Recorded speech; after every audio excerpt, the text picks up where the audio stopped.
Welcome to Bala Cars. இப்போ நீங்கள் பார்க்க போகிற கார் பார்த்தீங்கன்னா ஜவரட்டில் என்ஜாய் அப்படிங்கிற காரை பற்றி தான் பார்க்க போகிறோம். வாங்க வீடியோக்குள்ளே போகலாம்.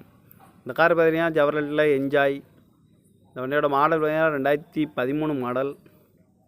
இதோட வேரியன்ட் எல்டி அப்படிங்கிற வேரியண்ட்டு தான். ஓனர் பார்த்தீங்கன்னா 2 ஓனர் இருக்காங்க. இது ஒரு டீசல் வண்டி தான். கிலோமீட்டர் பார்த்தீங்கன்னா 1,35,234 கிலோமீட்டர் ரன்னிங் ஆகிருக்கு. இதுக்கு இன்சூரன்ஸ்னு பார்த்தீங்கன்னா இல்லை அப்படின்னு இருக்காங்க.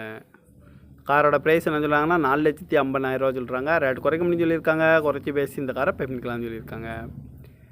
ஏசி வந்துடும், பவர் ஷேரிங், பருண்டோ, சீட் கவர்லாம் பார்த்தீங்கன்னா நியூ கவர் தான் போட்டிருக்கு. ரூப் ஏசி வந்துடும், ரிமோட் லாக் வந்துடும். டயர் பேன் பார்த்தீங்கன்னா 4 டயருமே ஒரு 70% நல்லாயிருக்கும் அப்படின்ட்டு இருக்காங்க. கார் பார்க்க வேண்டிய பார்த்தீங்கன்னா தர்சன் கார்ஸ் ஈரோடு அப்படிங்கிற இடத்துல தான் இந்த கார் பார்க்க முடியும். TN 31 BW 2156 அப்படிங்கிற நம்பரில் தான் அந்த கார் இருக்குது.